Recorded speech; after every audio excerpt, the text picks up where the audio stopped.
सिंध में कोरोना की सूरत हाल संगीन थी वही। कराची में मस्बत केसेस की शरह 40 सैकड़ों ताईं पहुंची वही।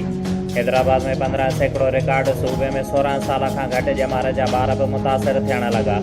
सिंध में ओमिक्रॉन के केसेस में तेज़ी से वाध बाद तालीमी खाते के ॿारनि की सलामती और सेहत बाबत वालदेन लाइ हिदायतनामो जारी करे छॾियो। NCOC पारां कोरोना में खतरनाक हद ताईं वाध ते गणती ज़ाहिर। सूबनि में तालीमी इदारा हफ़्ते जा 3 ॾींहं बंद करण की तजवीज़। 12 साल का वधिक उम्र वारा ॿारनि लाइ कोरोना का बचाव वाली वैक्सीन लाज़मी करार।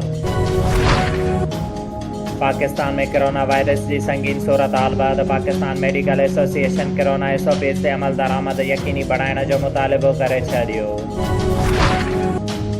पीपल्स पार्टी चेयरमैन गडियल अपोजिशन से गॾिजी हुकूमत खिलाफ़ तहरीक जो इशारो ॾेई छॾियो।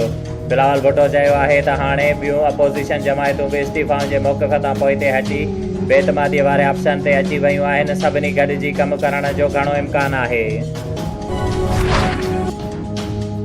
3 ॾींहं अॻु B सेक्शन थाणे जी हदर अहमद टाउन मां मुबैना तौरु अगवा थियल 2 भेनरूं बाज़ियाब न थियूं। हिन सिलसिले में अगवा थियल छोकिरनि जे वालिद सिकंदर सियाल पंहिंजे घरवारी मिसमात अज़ीज़ा सियाल सां गॾु नवाबशाह प्रेस क्लब ॿाहिरां एहतिजाजी मुज़ाहिरो करे धरणो हणी छॾियो। हुन मौक़े ते हुननि चयो त 3 ॾींहं अॻु जमाली बिरादरीअ जे 2 भाइरनि साबिर जमाली, शाकिर जमाली ऐं 3 नामालूम हथियारबंदनि सां ज़बरदस्ती असांजे घर में दाख़िल थी मुंहिंजे 2 मासूम धीअरुनि 16 वरियनि जी शाज़िया ऐं 12 वरियनि जी आसिया के बिला जवाज़ अगवा करे विया आहिनि, जिन खे नवाबशाह पुलिस अञा ताईं बाज़ियाब नाहे करायो। हुन चयो त असांजी कंहिं सां बि का दुश्मनी न आहे। जॾहिं त B सेक्शन पुलिस वटि शिकायत कई आहे, लेकिन पुलिस बि जमाली बिरादरीअ जे बासर वंगाए रहंदे उन्हनि ख़िलाफ़ कार्रवाई नथी करे। हुननि चयो त असांजी कंहिं सां बि दुश्मनी न आहे। असां हिन वक़्तु सख़्तु परेशान आहियूं। उन्हनि मुतालबो कयो त जमाली बिरादरीअ जे मज़कूरा बासरनि ख़िलाफ़ कार्रवाई करे असांजी नियाणियुनि खे बाज़ियाब करायो वञे।